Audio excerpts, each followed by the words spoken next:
है स्टूडेंट, कैसे हैं आप लोग? आशा है सब लोग ठीक होंगे। अभी एक नए वीडियो के साथ फिर मैं आप लोगों के सामने हाजिर हूँ। अभी हम बात करेंगे इस वीडियो में बाल मनोविज्ञान, चाइल्ड साइकोलॉजी क्या है तथा बाल मनोविज्ञान की उपयोगिता एवं महत्व क्या है। इसमें सबसे पहले हम लोग देखेंगे कि बाल मनोविज्ञान की परिभाषा क्या है। तो बाल मनोविज्ञान की परिभाषा बहुत सारे साइकोलॉजिस्ट ने अपने अपने तरीके से दिया है, परंतु जो हम लोगों के सामने ज़्यादा आता है वो यह है कि बाल मनोविज्ञान की वह शाखा है जिसके अंतर्गत बालकों के व्यवहार, बालकों की समस्याओं, बालकों की स्थितियों तथा सभी कारणों का अध्ययन किया जाता है जिसका प्रभाव बालकों के विकास एवं व्यवहार पर पड़ता है। इसे समझने का प्रयास कीजिए। बाल मनोविज्ञान मनोविज्ञान की एक शाखा है। इसका मतलब हुआ कि मनोविज्ञान की बहुत सारी शाखाएं हैं। अब हम लोग अभी बाल मनोविज्ञान के बारे में चर्चा करते हैं तो इसके अंतर्गत ये देखा जाता है कि बालक जो है उसका व्यवहार कैसा है, उसकी कौन कौन सी समस्याएं हैं, बालक किस परिस्थिति में, किस स्थिति में है, इन सभी कारणों का अध्ययन करते हैं और ये सारी स्थितियां बालक के विकास एवं व्यवहार पर पड़ता है। यही आगे चलकर उनके व्यवहार को अच्छा या बुरा बनाने का काम करता है। बाल मनोविज्ञान सामान्य मनोविज्ञान की एक विशेष शाखा है जो बच्चों के विकास और व्यवहार पर केंद्रित है। बाल मनोविज्ञान में जन्म से किशोरावस्था तक के बच्चों का अध्ययन होता है। बाल मनोविज्ञान में शिक्षा मनोविज्ञान का भी अध्ययन होता है जो स्कूल जाने वाले बच्चों के शारीरिक, संवेगात्मक, संज्ञात्मक और सामाजिक विकास का अध्ययन करता है। इसके साथ ही इस बात ध्यान केंद्रित करता है कि परिवेश और बाहरी प्रेरणा का सीखने के ऊपर क्या असर पड़ता है। बाल मनोविज्ञान के अंतर्गत बालकों के जन्म से लेकर बाल्यावस्था तक बारीकी से अध्ययन किया जाता है।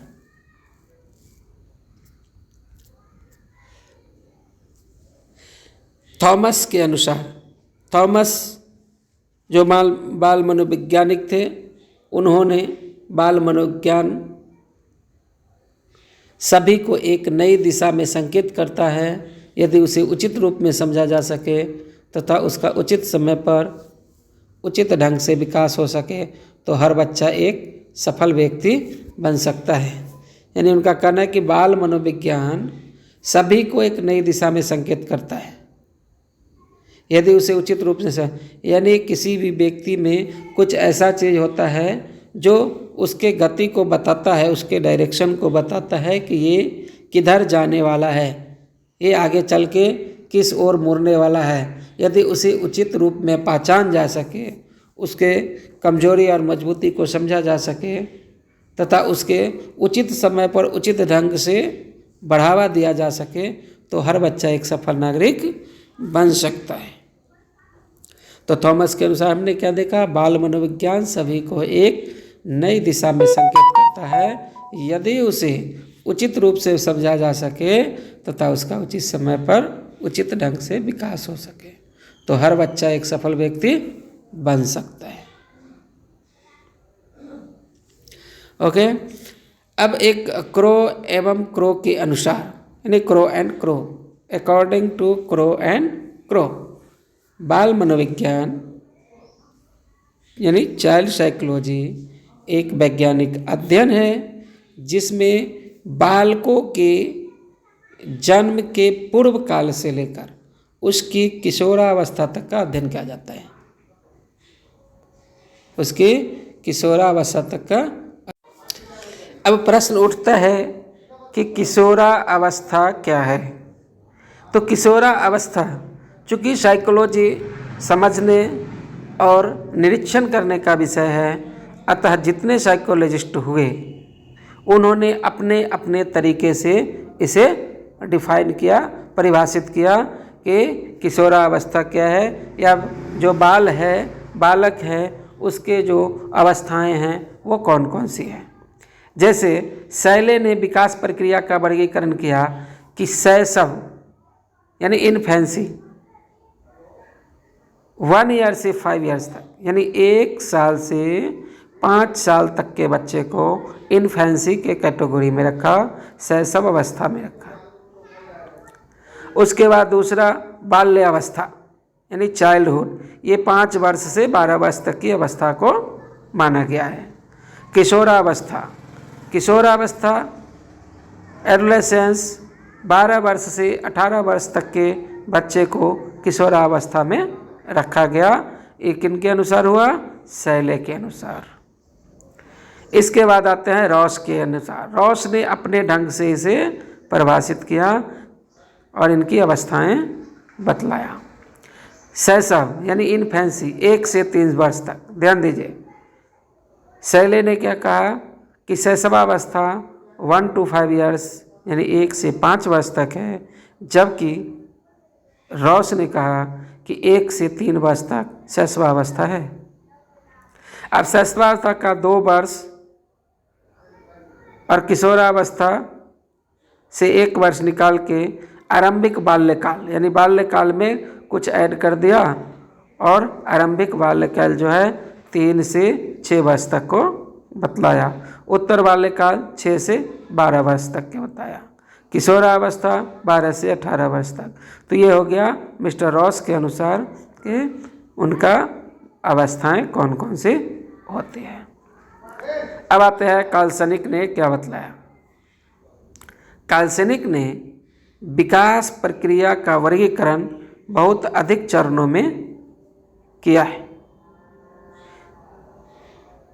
नंबर 1, गर्भाधान से जन्म तक यानी पूर्व जन्म काल, पेरेंटल पीरियड, जब बच्चे माँ के गर्भ में हो तब का समय। नवशैशव नियोनेटल, जन्म से 3 या 4 सप्ताह तक। आरंभिक शैशव अर्ली इन्फेंसी 1 या 2 मास से 15 मास तक का बालक। उत्तर शैशव लेट इन्फेंसी 15 से 30 मास तक। पूर्व बाल्यकाल अर्ली चाइल्डहुड 2.5 से 5 वर्ष तक। मध्य बालकाल मिडल चाइल्डहुड 9 से 12 वर्ष तक। किशोरावस्था एडोलेसेंस 12 से 21 वर्ष तक। यानी रॉस, शैले दोनों ने किशोरावस्था लगभग 12 से 18 के बीच ही बतलाया, जबकि काल्सनिक ने किशोरावस्था जो है 12 से 21 वर्ष तक बतलाया। विद्वानों ने सामान्यतः इस वर्गीकरण को अपने अध्ययनों का आधार बनाया है। इस आधार पर हम प्रकरणों पर चर्चा करेंगे। इसको एक मोटे तौर पर अपने हिसाब से अलग से वर्गीकरण करके उसका अध्ययन करेंगे। तो इसके हिसाब से हम लोग इसके जो चरण है, बालक की जो अवस्थाएं हैं, उसे निम्न प्रकार वर्गीकृत कर लेते हैं। जैसे गर्भाधान, सबसे पहला हो गया गर्भाधान। गर्भाधान पेरेंटल पीरियड जो होता है वो गर्भाधान से 250 या 300 दिन तक का काल है। अब गर्भाधान के दौरान भी कई चरण आते हैं, कई अवस्थाएं आती है। इसलिए पेरेंटल पीरियड यानी गर्भाधान काल को जर्मिनल यानी भ्रूणिक, एम्ब्रियोनिक यानी भ्रूणीय और फीटल भ्रूण, इसका जो समय बताया गया है 0 से 2 सप्ताह तक, यह जर्मिनल पीरियड में होता है। भ्रूणीय एम्ब्रियोनिक पीरियड 2 से 10 सप्ताह तक और भ्रूण 10 सप्ताह से जन्म तक। ये जो अवस्था है वो गर्भाधान की 3 अवस्थाएं हैं। अब दूसरी अवस्था बाल्यकाल आता है जो जन्म से 12 वर्ष तक का समय है। अब चाइल्डहुड को भी इन्होंने डिवाइड कर रखा है ताकि अध्ययन की सुविधा हो। पहला है नंबर ए शैशव इन्फेंसी, जन्म से 3 वर्ष तक, पूर्व बाल्यकाल 3 से 6 वर्ष तक, उत्तर बाल्यकाल 6 से 12 वर्ष तक, 6 से 12 वर्ष तक के बाद 13 से 19 वर्ष तक के समय को किशोरावस्था के अंतर्गत रखा गया है। परिपक्वावस्था एडल्टहुड 20 वर्ष तथा ऊपर का जो आयु है उसे हम लोग परिपक्वावस्था में रखते हैं। ओके, तो हम लोगों ने देखा कि बालक की कौन कौन सी अवस्थाएं होती है और किशोरावस्था का जो आयु है वो सबने लगभग 19 साल, 18 साल और 21 साल के अंदर ही माना, यानी मैक्सिमम 21 ईयर्स को किशोरावस्था में रखा है। अब हम लोग देखेंगे कि चाइल्ड साइकोलॉजी जरूरी क्यों है, इसकी क्या महत्व है, ये क्यों जरूरी है, बाल मनोविज्ञान, और इसके बारे में हम लोग चर्चा करेंगे। तो बाल मनोविज्ञान के द्वारा बालकों के स्वभाव एवं विकास को समझने के बाद उसको शिक्षित करने की प्रक्रिया सरल हो जाती है। बाल मनोविज्ञान बालकों के व्यक्तित्व विकास को समझने में सहायक होता है। अर्थात बाल मनोविज्ञान के द्वारा हम लोग बालक के लक्षण, स्वभाव, व्यवहार इत्यादि के बारे में समझकर फिर उसके लिए उचित कदम उठाएंगे ताकि उनको उचित ढंग से उचित शिक्षा दिया जा सके। तो बाल मनोविज्ञान की सबसे पहला महत्व क्या है कि हम बालक के व्यवहार को, स्वभाव को समझ सकते हैं और उसके हिसाब से उसके साथ व्यवहार करके उसको आगे बढ़ाने का काम कर सकते हैं और सही शिक्षा दे पाने में समर्थ हो सकते हैं। नंबर 2, बच्चों को समय समय पर निर्देशन की आवश्यकता होती है। निर्देशन बाल मनोविज्ञान की सहायता से ही संभव है। निर्देशन के द्वारा ही बच्चों में उनकी रुचियों के अनुरूप विभिन्न कौशलों का विकास किया जा सकता है। अभी ध्यान देने की बात है कि बच्चों को समय समय पर निर्देशन, यानी बच्चे अपना जीवन किस तरह से आगे बढ़ाएं इसके बारे में वो अनभिज्ञ होता है, तो उसको हम लोग दिशा देने का काम करते हैं। तो दिशा देने का काम हमें कौन बताएगा? तो पहले ज़माने में सब मान लीजिए कि उस समय साइकोलॉजी का कंसेप्ट नहीं रहा होगा, लेकिन लोग अपने अनुभव से बताते रहे होंगे या बताते थे कि ऐसे करोगे तो वैसा बनोगे, ऐसे करना चाहिए, वैसा नहीं करना चाहिए, ये सब चीज़ पहले बताते थे। वो सामान्य अनुभव से जो जीवन में आते थे उनके आधार पर उनको निर्देशित करते थे। परंतु आज जब साइकोलॉजी का कंसेप्ट आया हुआ है तो यहाँ पर साइकोलॉजी हमें ये बात समझाने के लिए, बालकों को सही दिशा निर्देश देने के लिए एक आधार प्रदान करता है।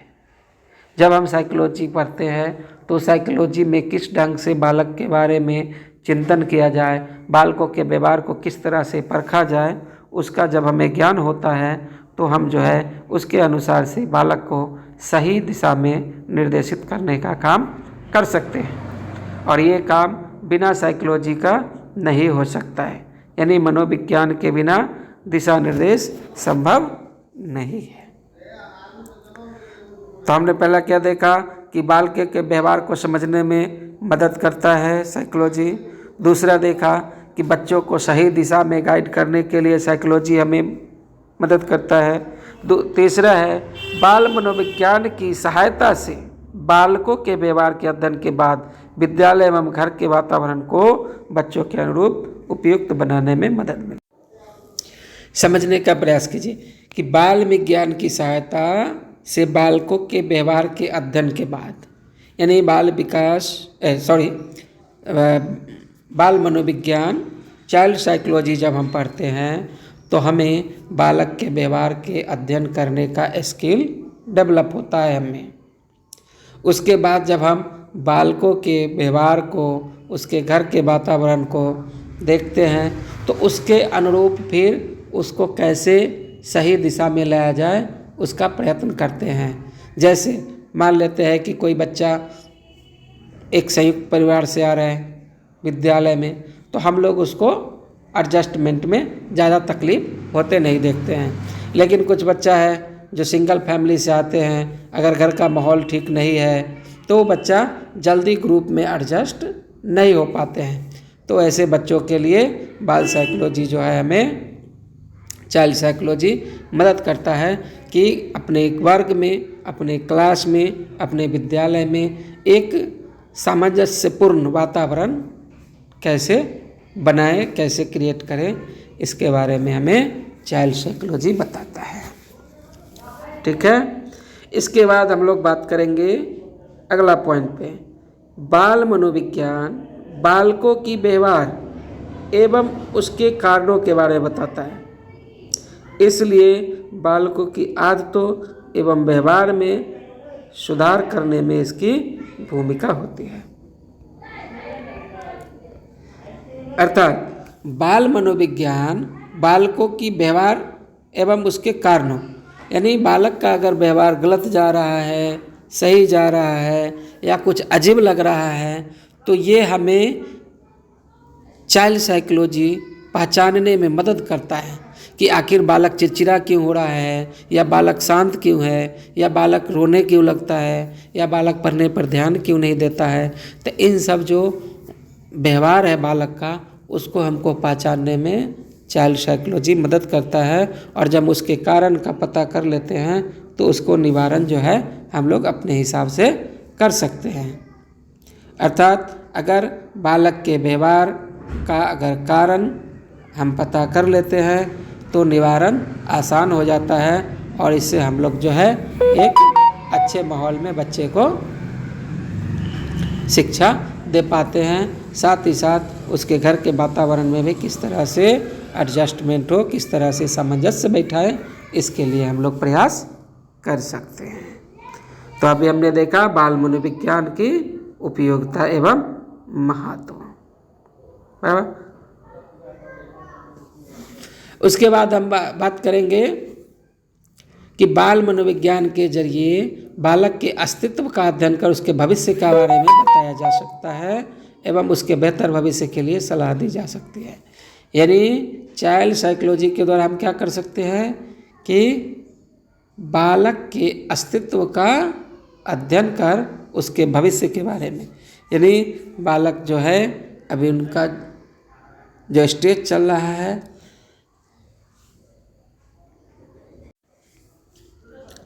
उसको देखकर, समझकर उसके भविष्य के लिए जो उचित कदम होगा उसे उठा सकते हैं और उसे उचित सलाह दे सकते हैं। सबसे अहम बात जो चाइल्ड साइकोलॉजी का महत्व है वो नीचे ये दिया गया है कि बाल मनोविज्ञान का अध्ययन प्राथमिक शिक्षक के लिए अति आवश्यक है ताकि वे बालकों के सही तरीके से पढ़ा सकें। यानी जब बच्चे कैसे फैमिली से आ रहे हैं, कैसे समाज से आ रहे हैं, किस धर्म संस्कृति से आ रहे हैं, इन सब चीज़ों को पहचान कर टीचर क्लास में एक अच्छा माहौल बना सकते हैं। तो इस तरह हमने क्या देखा, अभी हमने देखा कि बाल मनोविज्ञान चाइल्ड साइकोलॉजी क्या है, चाइल्ड साइकोलॉजी का महत्व क्या है और इसका किस तरह से हम लोग प्रैक्टिकल जीवन में एक सभ्य समाज और सुंदर समाज के निर्माण में ला सकते हैं। तो अभी इन्हीं टॉपिक के साथ इस विषय को विराम देते हैं और फिर नए टॉपिक के लिए हम लोग आगे बात करेंगे। आप लोग इस चैनल को लाइक और सब्सक्राइब कर लेंगे ताकि जब भी नए वीडियो डाला जाएगा तो आपको नोटिफिकेशन सही समय पर मिल जाएगा। धन्यवाद।